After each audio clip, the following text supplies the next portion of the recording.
Shattered memories. Emily Carter was the girl everyone seemed to envy. Living in an elegant, white-columned mansion at the edge of Maplewood, one of those sleepy, tree-lined suburban towns just outside New York, she appeared to have it all. Her father was a successful architect. Her mother organized charity galas and garden parties, and Emily was often seen as the golden child, smart, polite, and blessed with all the privileges money and social standing could buy. Yet, her world was defined less by the marble foyers and polished silverware than by her friendship with Jessica Miller. Their bond began in the 4th grade, sealed over scraped knees, secret handshakes, and countless sleepovers under twinkling fairy lights. At Crest Hill High, they were inseparable. Jessica, bold and magnetic, with a laugh that could disarm the strictest teachers. Emily, more reserved, the calm to Jessica's storm. Their friendship was the anchor in Emily's often lonely life. Her parents' love was real but formal, structured around schedules and achievements. Jessica and her single mother lived modestly, and Jessica both envied and admired Emily's life of abundance. To Emily, Jessica felt like the sister she'd always wanted, a confidant, a protector, and a partner in every childhood scheme. But by sophomore year, subtle rifts appeared. Jessica started hanging out with a different crowd, the thrill seekers, the gossips, the popular kids who ruled the school's pecking order. Emily, focused on her academics and reluctant to join the new circle, felt the shift but clung to the remnants of their bond. Still, the cafeteria seats grew colder beside her. Jessica's text replies became brief, then infrequent, then silent for days. A new kind of loneliness crept in. Sometimes Emily would see Jessica across the hallway, laughing with a group that flashed her icy stares. Whispers began to follow Emily, a strange word here, an exaggerated laugh there. The notes passed in class stopped including her. She found herself working alone during group projects. Tethered between longing and confusion, Emily tried to reach out, but Jessica brushed her off with practiced indifference. The first real blow came during a school talent show meeting, when someone swapped Emily's name with a humiliating, inside joke on the sign-up sheet. She knew the penmanship. It was Jessica's. Mortified, Emily withdrew from the club entirely. Later that week, a petty rumor erupted online and soon spread through the entire grade. Emily recognized familiar details only Jessica would know, and realized for the first time that her greatest ally had become her greatest adversary. As autumn leaves began to fall, the isolation hardened.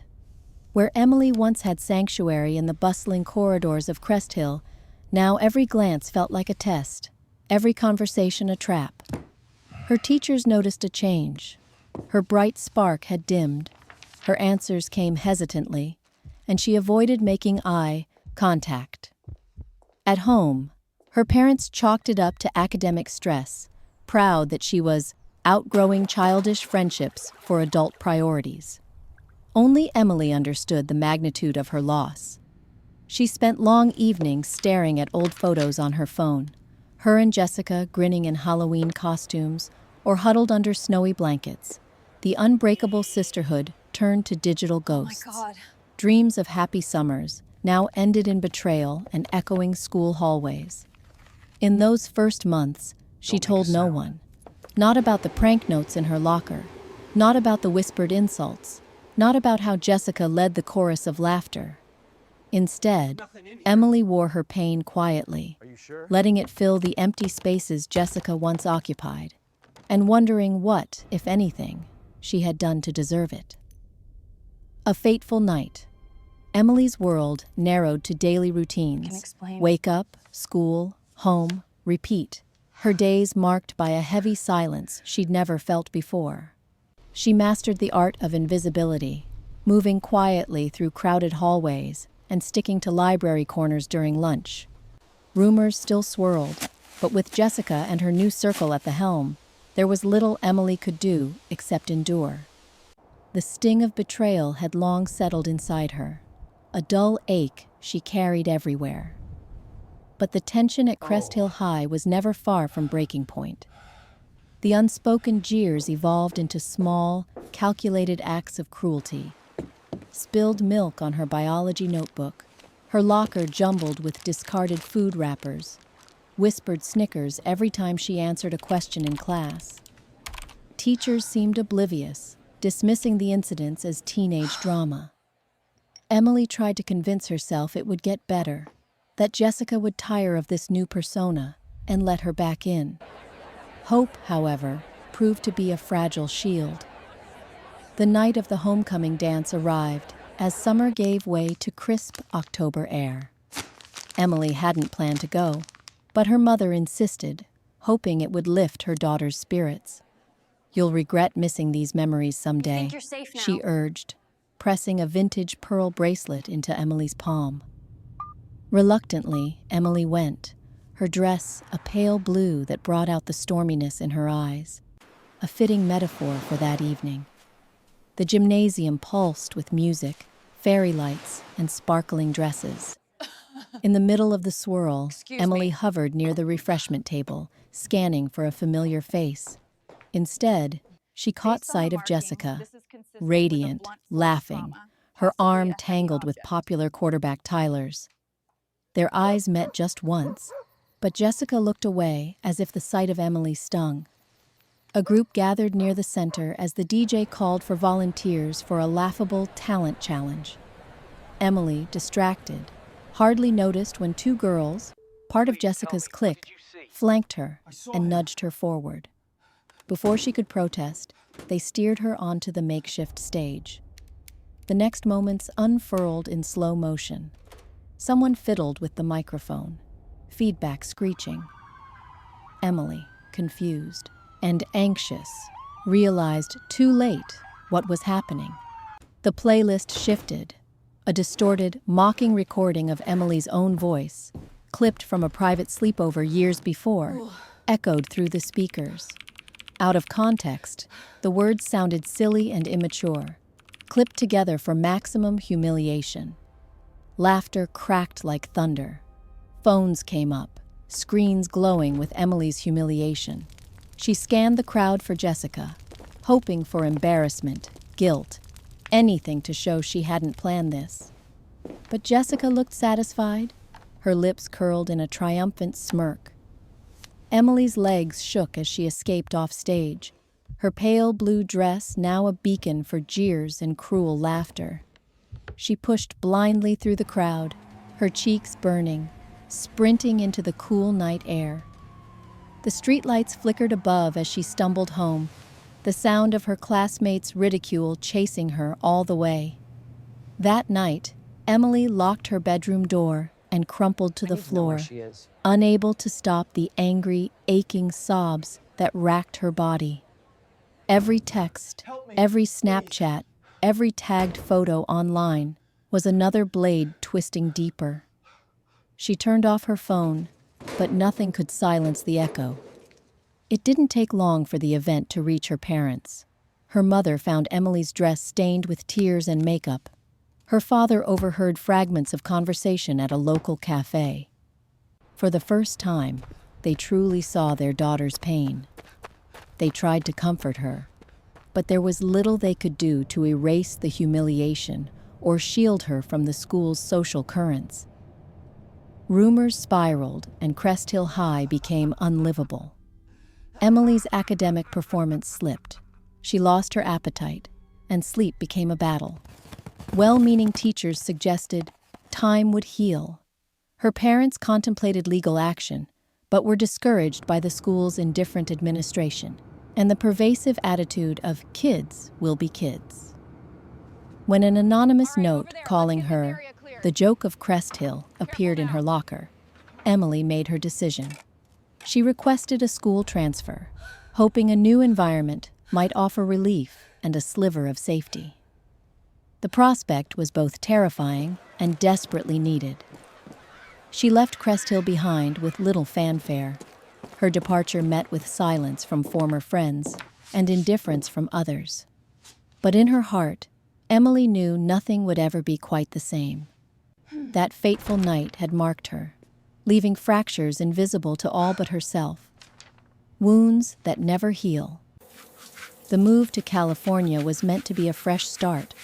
Sunny skies, a new high school, and the promise of anonymity. But for Emily, the wounds from Crest Hill High traveled with her, silent and invisible, stitched tightly beneath her skin. On the outside, she wore the cool, composed mask of the new girl. But inside, she battled a relentless undercurrent of pain and doubt. Her new school was nothing like Crest Hill. The palm-lined campus buzzed with skateboarders and students sprawled on the lawn, swapping stories in the golden afternoon light. Yet Emily hovered on the fringes, feeling at once too young and too old, marked by an experience she couldn't share. When teachers introduced her in class, she forced a polite smile, but her eyes skirted contact, scanning for the first sign of judgment or exclusion. Making friends was slow, almost impossible. She turned down invitations for lunch and after-school hangouts, wary of trusting anyone with the fragile pieces of herself. She kept her phone silent and her social media dormant, haunted by the memory of pixelated jeers and digital betrayals. Nights were the hardest. Alone in a new room, Emily lay awake replaying her humiliation, her mind echoing the laughter she'd once thought was harmless. Even the smallest slights, a delayed reply, a group photo she wasn't in, stung more than she cared to admit. Her parents tried to help in their own clumsy way. Her mother signed her up for painting classes and weekend trips to the coast, but Emily rarely spoke. Her father, preoccupied with new projects, treated her as delicate porcelain. They wanted her to move on, but no one understood that the past clung to her like a bruise, always aching in the background. Emily found solace in books and eventually in her studies. Psychology, in particular, drew her in. There was something profoundly validating in reading about trauma and the science of memory, the realization that her pain was not weakness, but a response to harm. She devoured articles about adolescent bullying, PTSD, and resilience, and filled journals with private reflections. For the first time, she dared to imagine that understanding her own suffering might help her heal. I have to confess everything. Still, reminders of Crest Hill ambushed her at odd moments. A perfume in the hallway, a snatch of laughter echoing too closely, the sight of a pair of friends sharing headphones on the bus. Panic attacks gripped her from time to time, tightening her chest until she had to duck into a bathroom stall and wait for the world to settle. Trust was the rarest currency. When a kindly classmate, Rachel, invited her over for a group project, Emily went, heart pounding, convinced it was a setup. But Rachel was patient, unassuming, and never pried into her past. Slowly, Emily allowed herself the tiniest glimmers of hope. She could laugh again, but the sound was softer, always tinged with caution. Therapy came next, almost by accident. Her mother insisted on it after another sleepless week. Emily sat through the first sessions exhausted, barely speaking, convinced nothing would help. But Dr. Morgan, gentle and wise-eyed, listened without interruption or judgment, never pushing Emily to recount her worst memories before she was ready. Piece by piece, the story came out. Not just what had happened, but how it had made her afraid of joy. Some pain, Dr. Morgan explained, scabs over but never truly heals. The challenge was to let the wound breathe, not let it define every future choice. Recovery, Emily slowly realized, was not about forgetting, but about reclaiming power over her story. At school, she began opening up. Tentative contributions in class, new clubs she joined not for friends, but for herself. She clung to the logic of psychology. If trauma could shape a person, so could courage and self-awareness. Emily made a silent vow to someday help others the way Dr. Morgan was helping her. to turn all that hurt into something meaningful. Still, late at night, fear was a familiar visitor. She wondered about Jessica and whether her old friend ever thought of her at all. Would forgiveness ever be possible? Or was she doomed to bear the scars forever? These questions lingered with her, persistent as a shadow. But with each sunrise, Emily felt herself inching toward hope. Wounded, yes, but not destroyed. The road ahead was long, and healing far from certain, but for the first time, she believed it might just be possible. Success and emptiness. Years passed, transforming what once felt like raw wounds into mostly faded scars. Emily Carter's life, on the surface, became the picture of accomplishment. She thrived at Stanford, immersing herself in psychology, its theories, its healing promises, and the way it gave language to wounds invisible to most eyes. Summers became internships at clinics, working under respected doctors, and nights filled with journal pages, annotated textbooks, and the soft hum of late-night podcasts about trauma and resilience. By her late 20s, Emily had built a reputation as a sharp, compassionate therapist. She returned to New York, the city of high expectations and higher ambitions, and joined a prestigious mental health center on the Upper West Side. Her office overlooked Riverside Park, and her waiting list included children from famous families, scholarship students, and families barely scraping by alike. She wore crisp blouses, spoke gently but confidently, and listened, truly listened, in a way that made even the most guarded teenager begin to hope healing was possible. Colleagues admired her poise, her professionalism, and her unwavering commitment to every patient. Parents of anxious or withdrawn kids wrote thank you notes. Administrators asked her to mentor new hires. Her social media, though tastefully sparse, featured a few glowing mentions from podcasts and a TEDx talk that went modestly viral. Battling shadows, adolescent trauma, and the possibility of hope. Outside, the trappings of success appeared everywhere. Emily moved into a sunlit apartment, decorated with distressed leather, minimalist art, and bookcases that spanned the walls. In the mornings, she jogged along the Hudson, always with earbuds playing the latest neuroscience research or carefully curated playlists she only shared with herself. Just a moment. She became the friend others called for advice, for comfort, for a listening ear on long, lonely nights.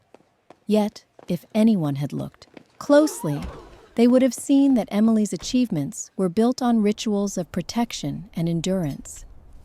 She kept her days meticulously scheduled, the morning run, the afternoon appointments, the carefully portioned time for paperwork and professional development. There was little room for chaos or unpredictability. Friendships, though genuine, rarely breached the surface. Invitations to parties were politely declined, and even book club meetings felt daunting. I saw everything. The more that she night. helped others open up, the more she kept her vulnerable self hidden far beneath the polished exterior. The emptiness crept in at odd times. Moments between sessions when the silence in her office felt cavernous, or when the city's noise outside failed to drown out her racing thoughts. She would stare across the park and wonder what it was like, truly like, to feel safe in someone else's presence, to believe that trust would not end in betrayal. Some afternoons, as the sun slanted through her window, Emily would press her hand to her chest, as if by some force of will she could keep the ache at bay. It wasn't that she was lonely, at least not in the most obvious ways. Her phone buzzed with texts, peers inviting her to conferences, mentees asking for advice.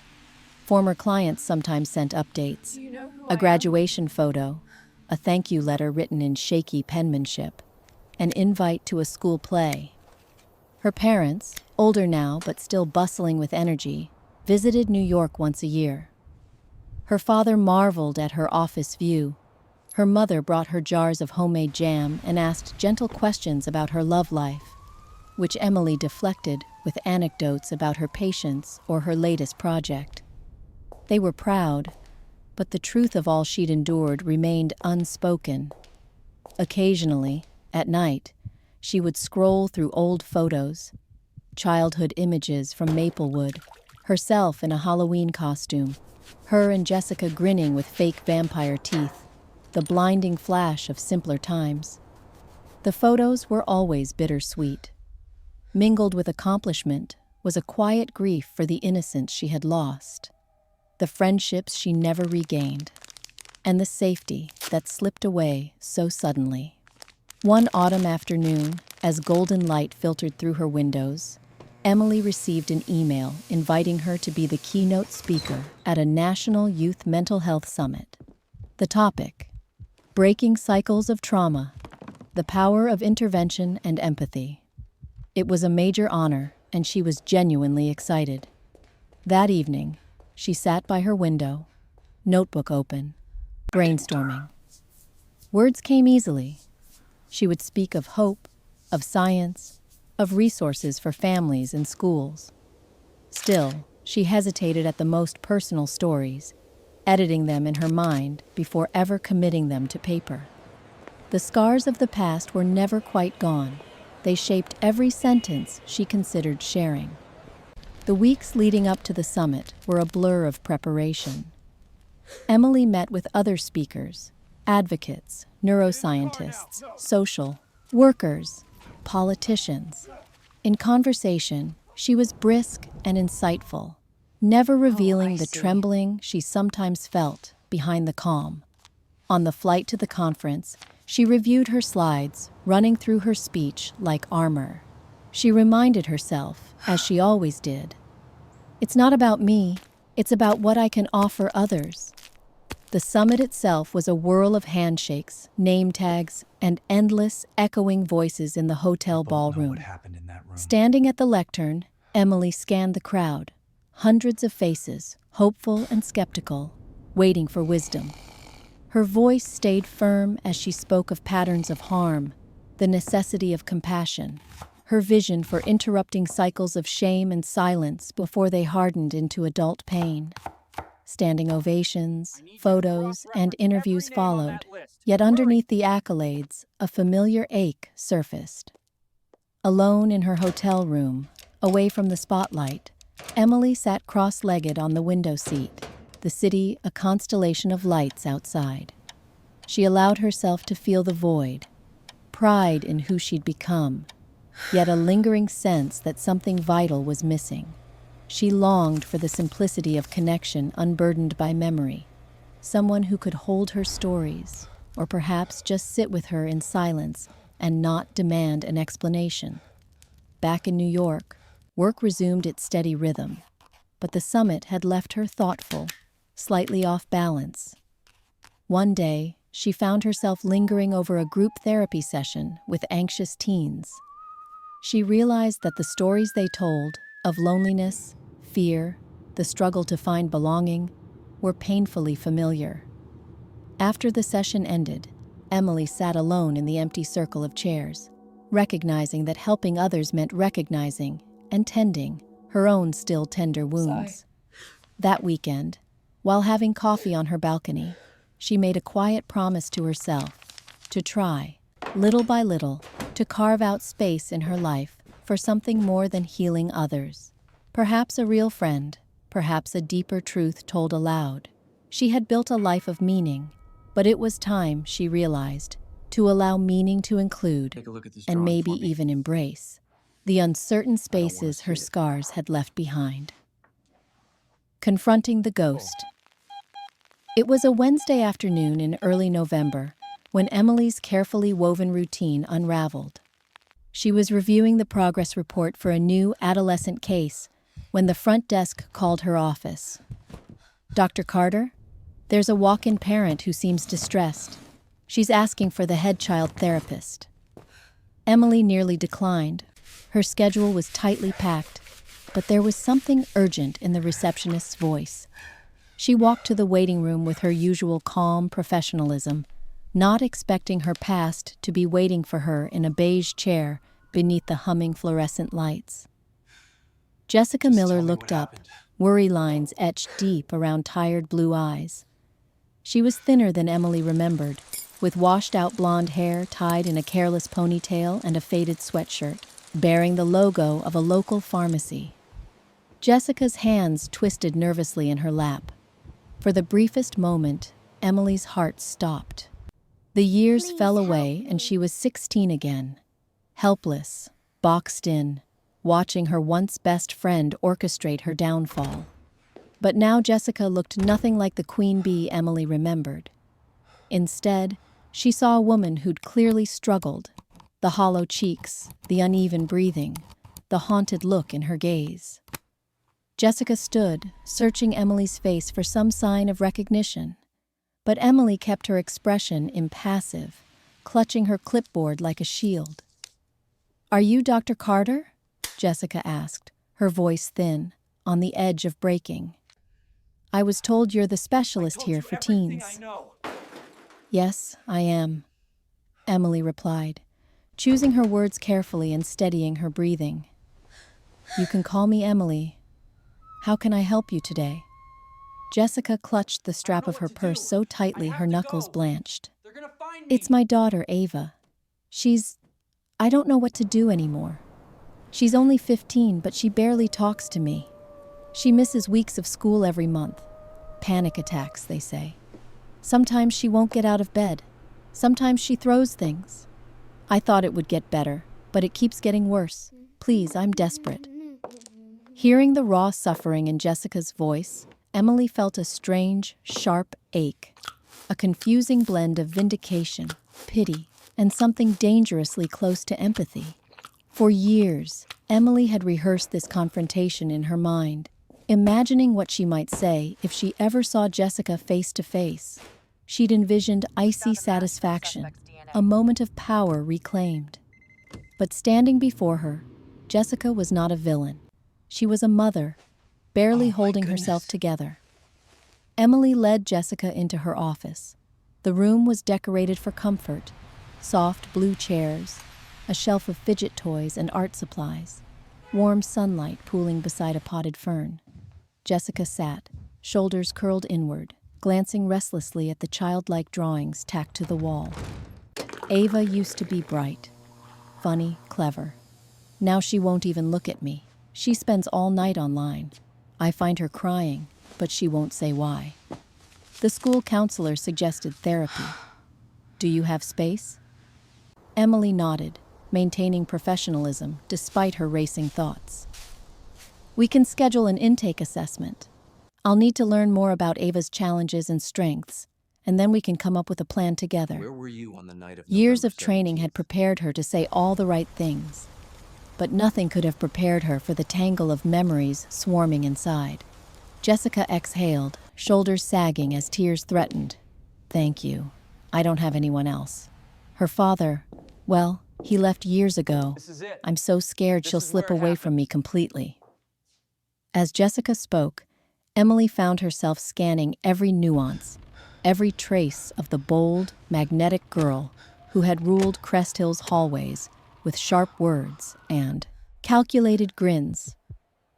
But the Jessica who sat before her was softened by life's blows, her bravado replaced by lied. uncertainty.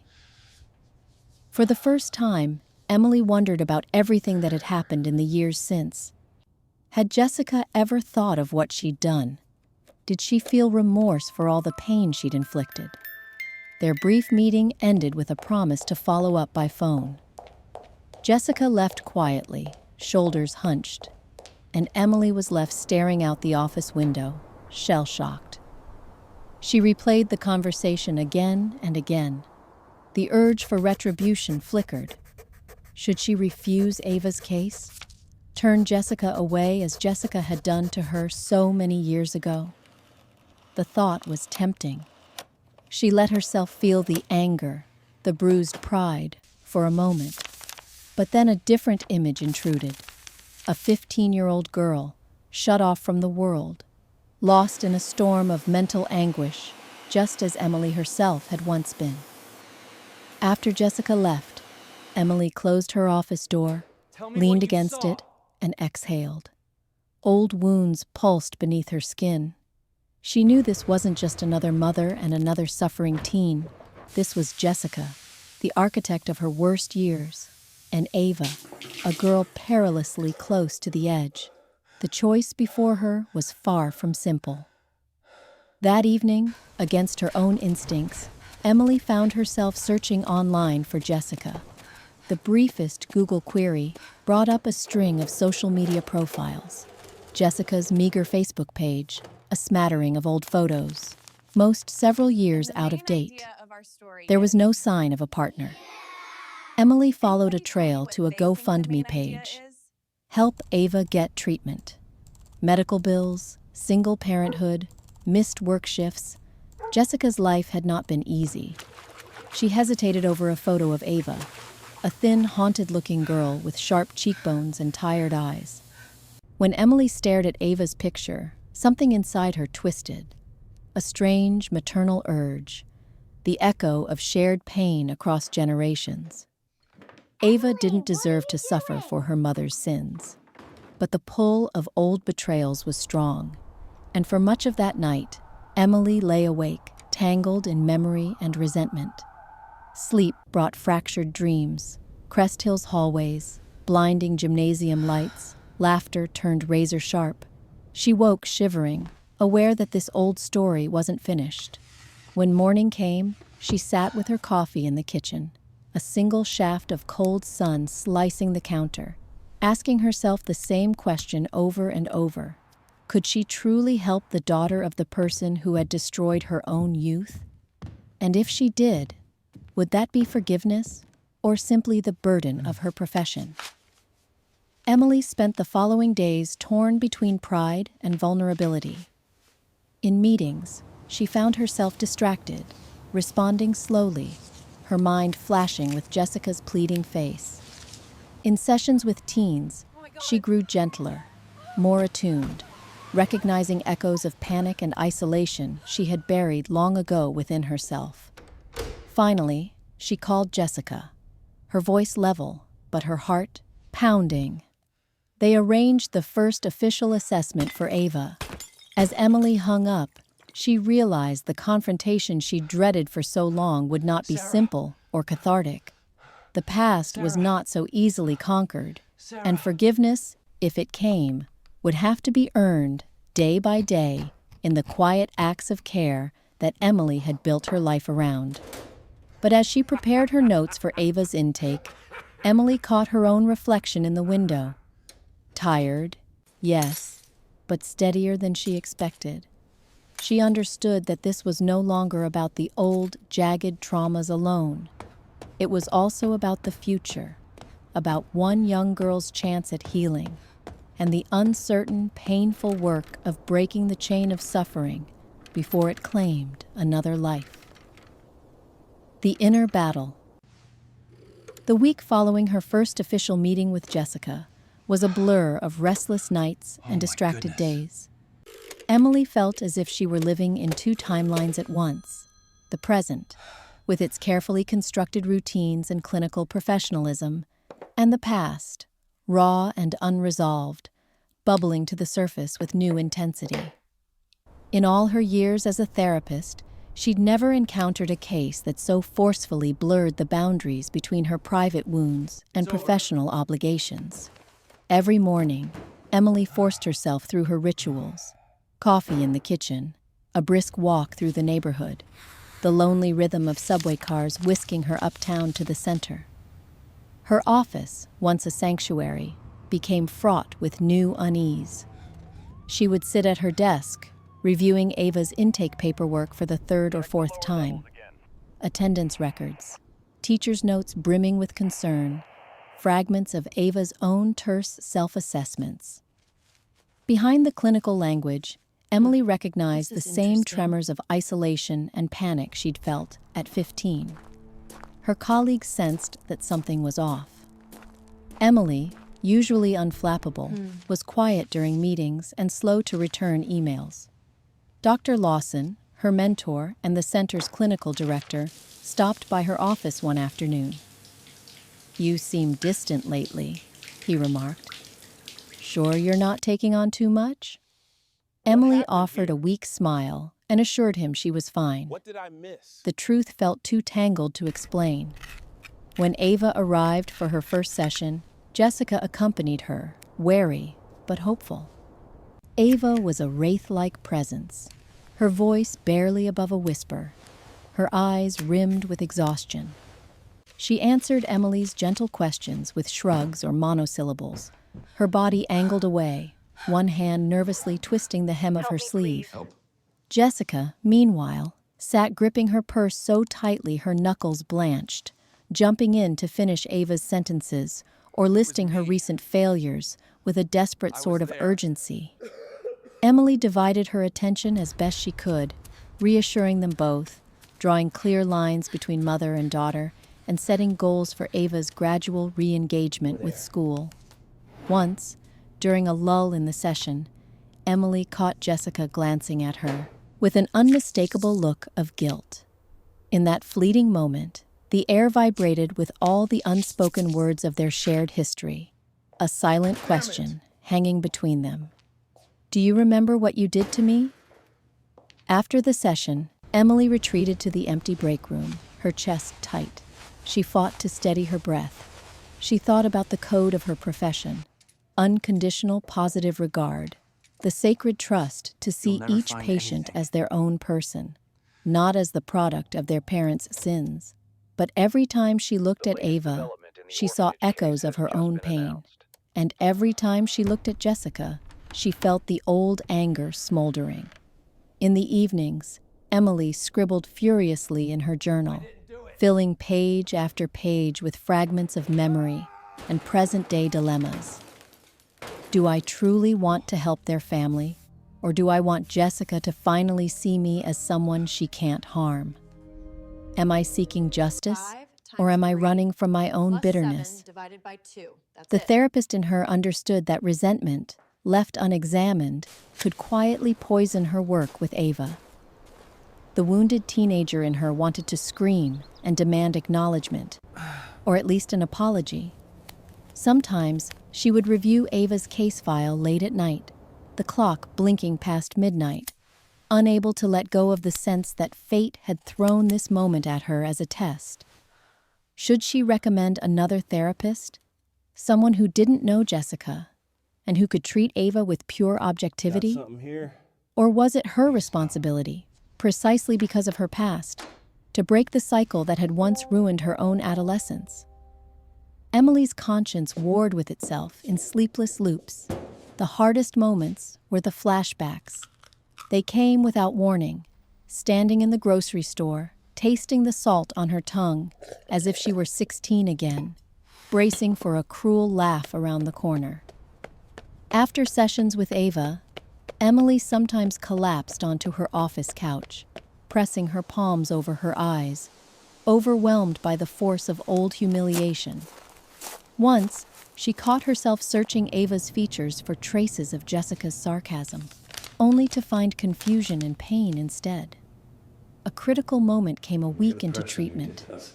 Ava refused to speak for nearly the entire session, arms crossed, jaw clenched in stubborn silence. Toward the end, she finally burst out, "Why do you even care? No one else does."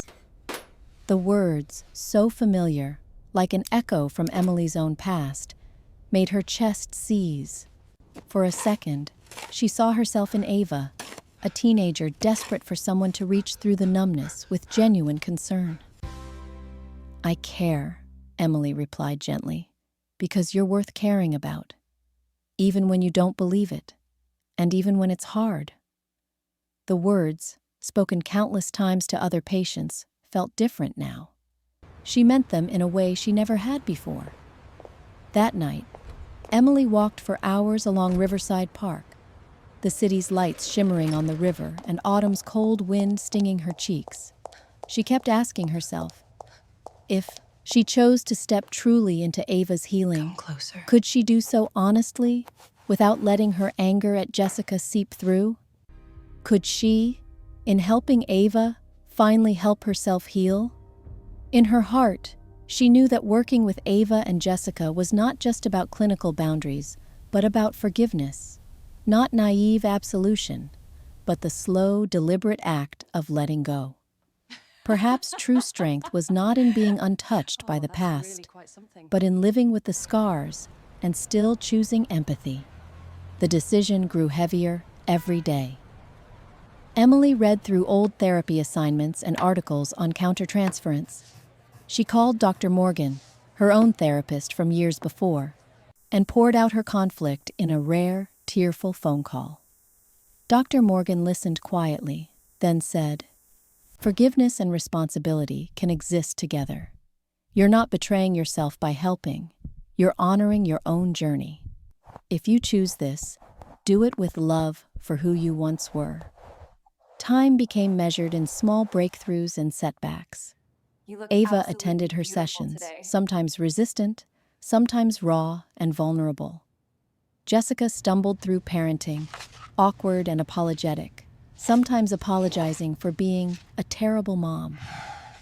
Emily saw shadows of her own mother in Jessica, and sometimes glimmers of herself in Ava. For the first time, she longed to bridge the chasm between past and present, not for Jessica's redemption, not even for justice, but for the fragile possibility of healing. On the eve of their next family therapy session, Emily finally sat down with her own reflection. "The pain may never disappear," she whispered to her image in the glass. "But it doesn't have to decide who I become, or what legacy I choose to leave." She straightened her shoulders, gathered her files, and, in that small act, felt a shift, a wounding and a renewal, tangled together, but moving forward. Emily stepped into the next day, knowing she might never fully resolve the conflict inside. But she was learning, in fits and starts, that the work of healing was not just for her patients. It was, after all these years, a journey for herself as well. Breaking the cycle. The following weeks unfolded with a tension so taut that Emily sometimes felt she could hear the strain in the air around her. Each session with Ava was like stepping into a minefield of emotion. Carefully chosen words, cautious silences, and the ever-present threat of old hurt resurfacing in surprising forms. Yet beneath that unease lived a deep sense of purpose. The feeling that every small act of care might tip the balance for not just Ava, but for Emily and Jessica as well. For Ava, progress was slow and often invisible. She arrived at therapy slumped inside oversized hoodies, hair pulled low, eyes shadowed with exhaustion. In the beginning, her responses were clipped and defensive. She burrowed behind headphones when not forced to speak, and when she did, her words were often laced with sarcasm or defeat. There were times when she would not make eye contact for an entire session, instead tracing patterns in the carpet or squeezing a worn stress ball until her knuckles turned white. But Emily persisted. She drew from every tool in her therapist's arsenal: art therapy, mindfulness exercises, even small, goofy icebreakers that Ava pretended to hate but secretly began to wait for. She respected Ava's boundaries, never pressing for disclosures, always allowing silence to stretch until Ava felt ready to fill it. Sometimes they'd go through whole sessions speaking less than a dozen words, the air thick with unspoken pain and possibility. Emily understood, better than most, the language of those silences. Gradually, tiny breakthroughs began to glimmer. Ava drew a series of fragmented, sad cartoons that, when she finally explained, spoke of loneliness so precise it left Emily breathless. Did you submit the sketches? On another day, during a guided breathing exercise, Ava unexpectedly burst into tears, Teamwork. admitting in choked whispers, Individual "I just feel opportunity. broken all the time." Emily validated her pain, resisting the urge to offer hollow reassurances, and simply sat with her in the ache. To her relief and surprise, Ava began to show up willingly, even early, for appointments, and the thread of trust tightened, fragile but real. Jessica, meanwhile, became a fixture in Emily's thoughts as much as in her practice. At first, their interactions in the waiting room were awkward and wordless. Jessica with her anxious, fluttering glances, Emily with her professional mask. But time and shared concern forced a tentative collaboration. Jessica's own journey mirrored Ava's in many ways. She was frightened, riddled with shame, and deeply uncertain about her place in her daughter's healing. Once, in a particularly vulnerable moment, Jessica blurted out, "Sometimes I think I ruined her. I don't know how to be what she needs." Instead of recoiling, Emily felt the strange burden in her chest lift a little. "You're here," she answered, her voice gentler than she'd planned. "That matters more than you know." With this opening, family sessions began. At first, the air between Jessica and Ava was icy and brittle. Ava spoke only when directly addressed. Jessica vacillated between tearful apologies and defensive outbursts, often reverting to old habits of judgment without even realizing it. Emily carefully structured their time together. Exercises in listening, simple sharing of positive memories, and eventually cautious discussion of past mistakes.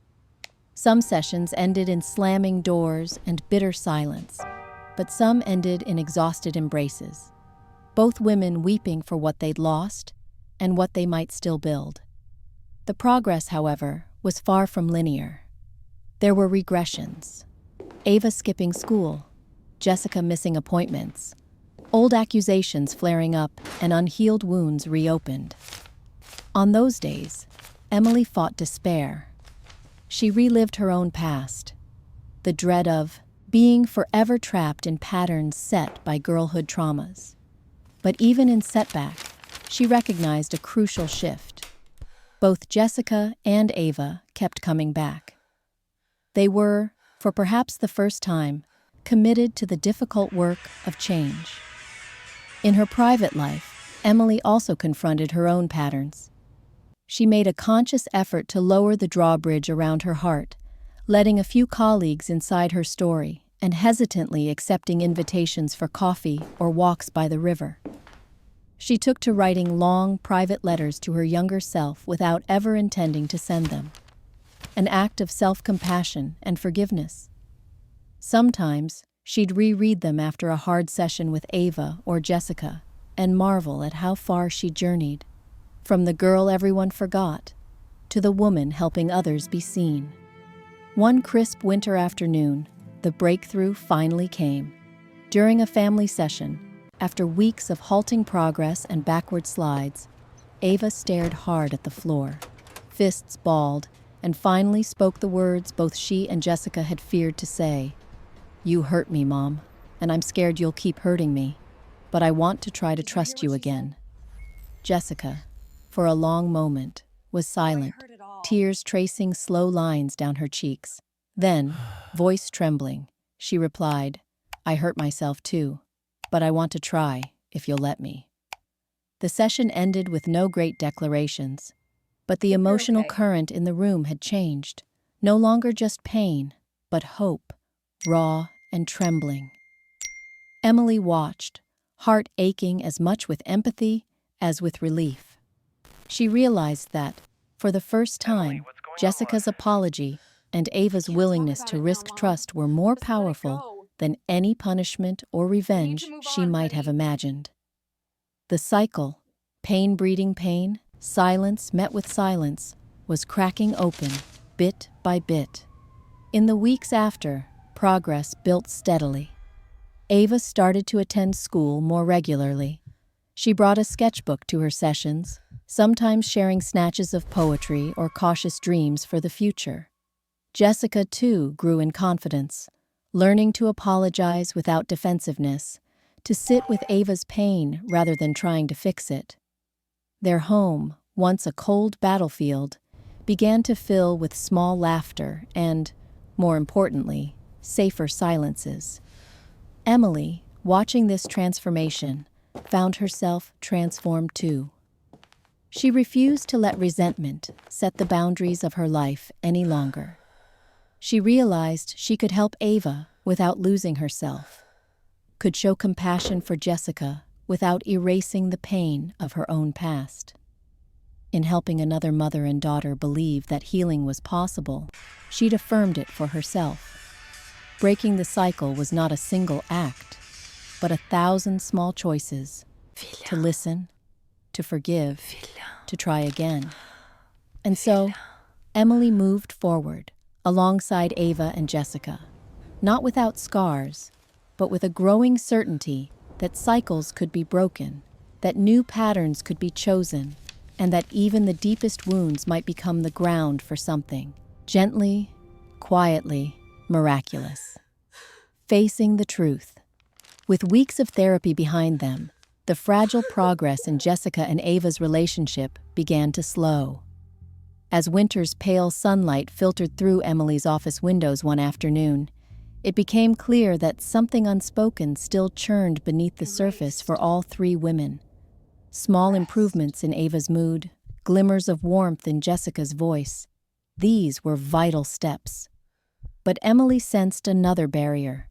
The old wounds between her and Jessica, never named, kept an invisible distance alive, threatening the deeper healing she knew was possible. The realization landed heavily. Emily built her reputation on directness and empathy, encouraging teens and parents to sit with discomfort, to name their pain. And yet, here she was, sidestepping the largest shadow in her own room. After one particularly tense session, in which Jessica seemed distracted and Ava recoiled from every attempt at connection, Emily sat alone in her chair, staring at the blue lines in the rug, heart pounding. Maybe it was time to risk everything. That evening, as dusk crept over the skyline, Emily picked up her phone and called Jessica. Her hand trembled. "Could you come in tomorrow? A little early?"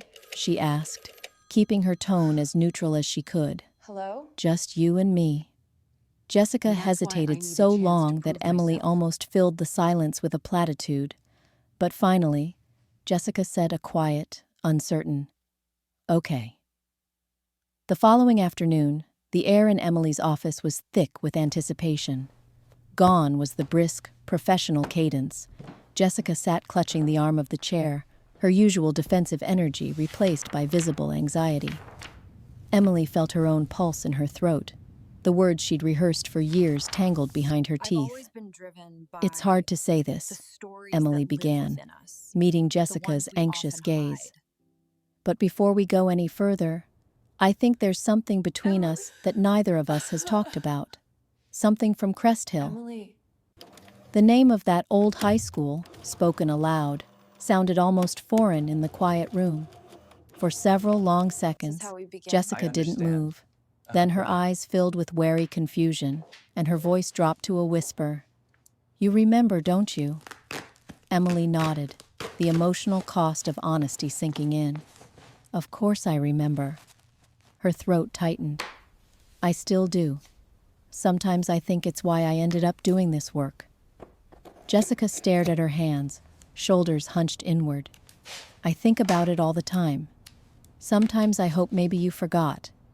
But anytime I look at you, it comes back. I hurt you. Oh, I fantastic. I was cruel, and I knew it." Her head dropped even lower, voice shaking. "There's no excuse."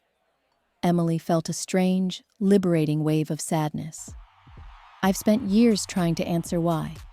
Not just why you did what you did, but why it changed me so much. How could someone I loved as a friend become my biggest wound?" Tears gathered in Jessica's eyes. "I ruined everything, Em. You were the only real friend I had. But when I got scared of not fitting in, scared of being as small as I felt at home, I turned you into the person everyone laughed at. I thought it would make them like me. It didn't. I've never forgiven myself for what happened to you." The words hung between them, raw and Business plan for electrified. strategic growth. Emily's eyes stung, but she pressed forward, her voice clear. "I've waited a long time for you to say that. Not because I want you to hurt, but because I did. Cheers. For a long time. It shaped who I became." Every time I help a kid like Ava, part of me is still trying to rewrite what happened to us. Jessica looked up, her face mottled with grief and guilt. I know, right? Your life looks so perfect now. Yeah, You really help good. people. You're respected. I can barely hold my own family together. And all I want is to undo what I did. Emily shook her head, letting the silence deepen between them. I'm not perfect. The things I built with pain, trying to be fix there. what broke. But I learned something working with Ava, and with you. When we leave the past in the dark, it doesn't stay there. It comes with us, into our parenting, our friendships, even our work. Jessica wiped her cheeks with the heel of her hand. I wish I could take it all back. I wish I could make it up to you, to Ava, to everyone I damaged because I was so afraid. I know, Emily said softly, but none of us gets to rewrite history. All we can do is face it, name it, and maybe, if we're lucky, start healing for real. Jessica's voice broke as she whispered, I need your forgiveness, Emily. I know I don't deserve it, but I do. And not for Ava's sake, for mine. Please. In that pivotal moment, Emily allowed herself to feel the weight of all the years between then and now. The sleepless nights, the therapy, the distance built on fear and anger. She pictured every kid who had ever sat with her, trembling with shame, and understood that true healing was not about the absence of scars, but the courage to live openly with them. Thank you so much. I don't know if forgiveness is a single moment, Emily said. Maybe it's a choice we make every time the pain returns, not to let it drive us or define us. I want to try, not for what we were, but for what we might still be. Two adults who know exactly how deep wounds can run, but aren't afraid of the truth anymore. Jessica nodded, silent tears falling. Unexpectedly, as their words settled, Emily felt a lightness she hadn't known for years. She couldn't erase the past, neither could Jessica. But in that small, sunlit office, they faced it head-on, not as enemies or even as victims, but as two women wounded by the same storm, finally brave enough to step into its eye together. When Ava arrived for her own session, she found her mother and Emily with red eyes and soft expressions, their conversation spent but the air between them changed. It was the start, not the end, of honesty. Later, as Jessica squeezed her daughter's hand on the subway home, she offered the only promise that mattered. Things are going to be different. I can't fix everything, but I can face it, and you, with truth from now on. For Emily, that day marked a subtle but irreversible shift. The cycle of silence was broken. The ghosts of the past had finally been named, and with that, healing began to feel like more than a wish. It became a real, tenuous possibility. We did it. Reconciliation and forgiveness. The weeks following Emily and Jessica's honest confrontation unfolded in a new, unfamiliar quiet. Something elemental had shifted between them, not a miraculous reversal of history, but the subtle dislodging of years of pain and resentment. With the truth finally spoken aloud and acknowledged, each step forward felt at once tentative and profound. Jessica, heart heavy but hopeful, wrestled with the legacy of her past cruelties. At home, she caught herself slipping into old habits, sharp tones, avoiding Ava's wounded gaze, defensive retorts when reminded of her mistakes. But now, with the memory of that open-hearted meeting with Emily never far away, Jessica tried, haltingly, awkwardly, to change her patterns. Instead of recoiling from Ava's sadness, she learned to sit beside her daughter in the quiet, Oh, that tickles. offering presence instead of advice. She practiced apology without justification, simply owning the effect her words had on Ava. I see that I hurt you. I'm sorry. I want to do better. How could you do this? Even the small admissions whispered through tears in Ava's darkened bedroom began to soften something in both of them. Emily noticed the change almost immediately in Ava. The wary, defensive energy that once radiated from the teenager slowly began to recede. Ava still arrived to therapy in oversized sweatshirts and shadowed eyes, but she carried less bitterness. There were days when she fell silent or arrived late, when old wounds flared and she was curt or withdrawn. But she also started to bring fragments of hope, a sketch she wanted to share, a poem she was willing to read, a story about a timid attempt to join a club at school. In their therapy sessions, the interplay between mother and daughter became less charged by accusation and more colored by tentative curiosity. Emily facilitated guided conversations in which they examined moments of pain without assigning blame and practiced listening to each other without defensiveness. She led them through reflective exercises. What's one thing you wish the other understood about you? And gently interrupted when old patterns of misunderstanding or shame crept in. For Jessica, the process of seeking forgiveness was neither linear nor guaranteed. Some nights, the weight of her past was almost unbearable. She replayed memories of Maplewood in her mind. The snickering circle of friends, the sting of peer pressure, the intoxicating rush of belonging at Emily's expense. Jessica penned apologies she would never send, not just to Emily, but to classmates she'd hurt or ignored, acknowledging the shadow her fear had cast across so many lives.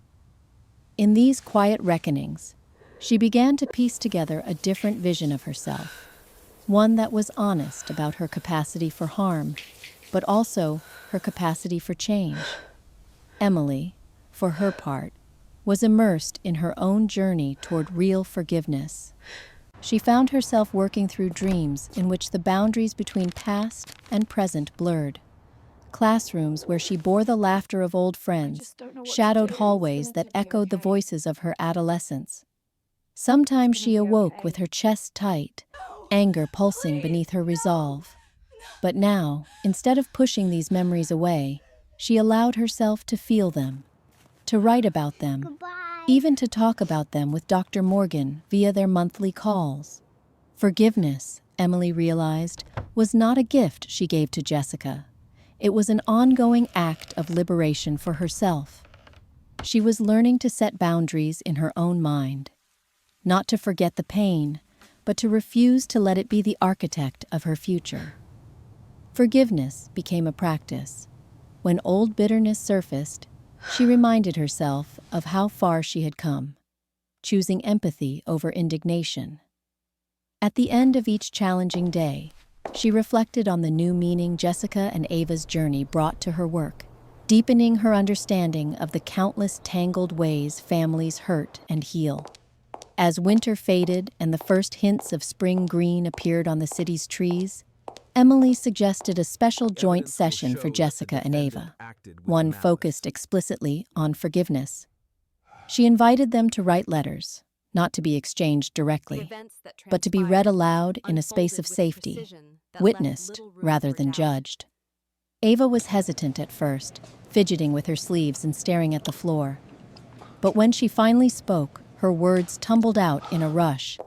"I used to think I'd never forgive you, Mom. I thought I could hold your mistakes over your head forever, because then at least you'd know what it felt like to hurt. But I'm tired of always being angry. I want to feel better, and I want things to be different. I want to forgive you, but I need you to keep trying, even when it's hard." I think you're right. Jessica, tears streaming down her face, read her own letter in a voice that cracked with emotion. "I can't change who I was, but if you'll let me, I want to be someone safer for you from now on. I forgive you for hurting, for shutting me out sometimes. I love you more than I can say, and I haven't always known how to show it." Emily watched, a lump in her throat, as mother and daughter came together in an embrace. It wasn't a scene of perfect healing, but a reknitting of trust and tenderness that had once seemed impossible. For Emily herself, reconciliation extended beyond Jessica and Ava. She allowed herself to reconnect with parts of her own family, sharing more openly with her mother than she ever had before. She accepted small invitations from colleagues, found herself able to relax a little during shared meals, even reached out to old acquaintances from Maplewood online, not for closure, but to witness her own growth, recognizing how resilient she had become. In the remaining weeks of Ava's official therapy, transformation appeared not as dramatic breakthroughs, but as daily choices. Ava pausing before reacting, Jessica breathing deeply and listening, Emily reminding both that healing is slow, non-linear, but always possible. Before their final regular session, Ava presented Emily with a small drawing in a simple frame. 3 tiny figures, one adult, one parent, one kid, standing with linked hands beneath a rain cloud that had begun to part, revealing a stripe of sunlight. "It's not done, obviously," Ava said, blushing slightly. "But I think it's getting better." Emily smiled, profoundly moved. "That's all any of us can hope for." As Jessica and Ava left, Emily felt an unfamiliar sense of completeness, a stillness where old turmoil had been.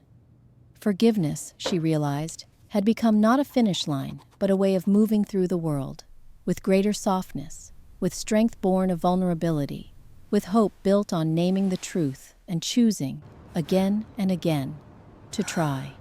New beginnings. Spring in New York arrived in gentle waves, daffodils pressed against the concrete, city parks filling with laughter and runners, and the persistent grayness of winter finally receding. I'm ready. For Emily, this change in the weather mirrored a subtle, but no less monumental shift in her own life.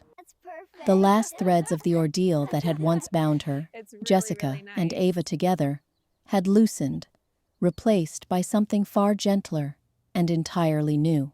All the dates and The official times end have of to Ava's align therapy precisely. came on a rain-washed I think I afternoon, have something for you. marked less by Meet me at the ceremony drop-off than by point an in 20 almost minutes. sacred normalcy.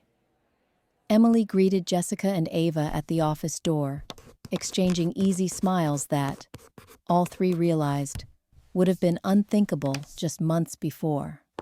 The session was less about closure and more about possibility. Together, they reviewed Ava's progress. Panic attacks had eased, her grades steadied, trust in her mother rekindled slowly in the small rituals of ordinary life. For the first time in years, Ava was actually looking forward to summer, not as a time to hide, but as a chance to try out for the art club, to maybe travel with her mom, to live in ways she hadn't dared imagine when her world was smaller and darker. Jessica, too, was transformed. She'd stopped measuring her relationship with her daughter in apologies and started measuring it in shared moments. Late-night talks, movie marathons, car rides in spring rain. She still carried regret, but it was no longer the currency she used to buy her daughter's forgiveness.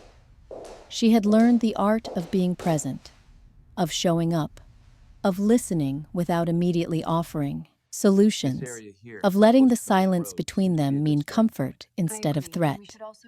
As for Emily, she felt a kind of peace she had never expected.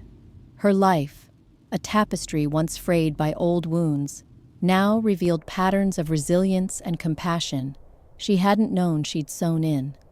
Her work at the center was still demanding, and old insecurities sometimes tugged at her, but the edge was gone. She approached each day not as a battle to be survived, but as a doorway to be opened. In the weeks following Ava's graduation from therapy, the 3 women wisely maintained gentle boundaries. Jessica texted occasional updates, photos of Ava's latest artwork, a thank you message when an especially hard day went better than expected. But there were no desperate midnight calls or tearful emergencies. Ava sometimes sent Emily tiny digital sketches, a dog smiling in the rain, a pair of sneakers beside a skate ramp, an empty bench beneath a willow tree. Each image was a small affirmation, a quiet, "I'm okay."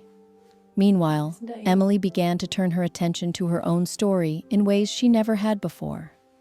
It started with a return visit to Maplewood. On a breezy Saturday morning, she took the train upstate with a journal and no real plan. The streets and landmarks of her childhood town felt both familiar and strangely new. The Carter mansion still stood, but its gate was overgrown with ivy, and the Main Street coffee shop had been replaced with a vegan bakery. Congratulations, Emma. Emily bought a lemon scone and wandered the sidewalks, allowing herself to remember without judgment. The classrooms, the soccer field where she'd watched from the sidelines, the house where she and Jessica had built fairy gardens and told secrets by flashlight. For the first time, the memories settled gently. The ache of betrayal was there, but so was gratitude for the strength to persevere, for the people who had come and gone, for the version of herself who had survived to become something more. Emily stood outside Crest Hill High's wrought iron fence for a long time, watching students streaming through the doors, loud and hopeful and entirely unaware of the ghosts that school still held. She realized it no longer held her captive. Back in the city, Emily found herself wanting more from life than routine. Inspired by Ava's tentative courage, she joined a community ceramics class. The instructor, a former sculptor with a quick wit, encouraged her to work with her hands instead of her head. Emily found unexpected joy in the slippery grace of clay, the messiness of failed bowls, the rare perfection of a teacup that seemed to hold some secret shape. She met people who didn't know her reputation or her history, who laughed with her over lopsided vases and invited her for coffee after class. Slowly, she began to trust again. She accepted invitations to gallery openings, joined colleagues for drinks on Fridays, even began seeing a novelist named Harper, who spoke softly and listened intently. Their first few dates were awkward in the best possible way. Two people not hiding their nervousness, sharing childhood stories over Thai food, laughing at how difficult it was to start fresh when you had so many years of life already behind you. Emily told Harper about the years she'd spent struggling to find her voice, about the pain and the redemption that had come from helping others heal. Harper listened without judgment, offering a quiet sort of understanding that felt like balm to an old burn. There were still difficult days. Sometimes a memory from Crest Hill would ambush her, or a patient's story would stir long-buried emotions. Emily learned not to run, but to acknowledge those feelings, writing them down in her growing collection of journals, talking about them with Dr. Morgan in their now monthly telehealth sessions. She found strength in the act of remembering, in reimagining her scars not as flaws, but as maps charting the paths she'd walked. Jessica and Ava continued their journey too. By summer, they had taken a road trip down the coast, windows down, music blaring, Ava sketching landmarks as they drove from city to city. Jessica sent Emily a postcard from San Diego, a simple message written in Ava's blocky handwriting. "Thanks for helping us find our way." The message made Emily tear up in her office, and she tacked the postcard above her desk, beside Ava's drawing of 3 figures under a streak of sunlight. The true gift of new beginnings, Emily realized, was not erasing the past, but allowing the future to stretch beyond the boundaries of what once seemed possible. She had spent years building walls for safety. This is so good. Now, tentatively, she was planting gardens there too. One evening, standing on her balcony as the city hummed below, Emily raised a mug of tea to the streaked pink sky. She thought of the girls she and Jessica had once been, of the frightened mother and daughter who had walked into her office all those months ago, of the version of herself she'd finally learned to care for.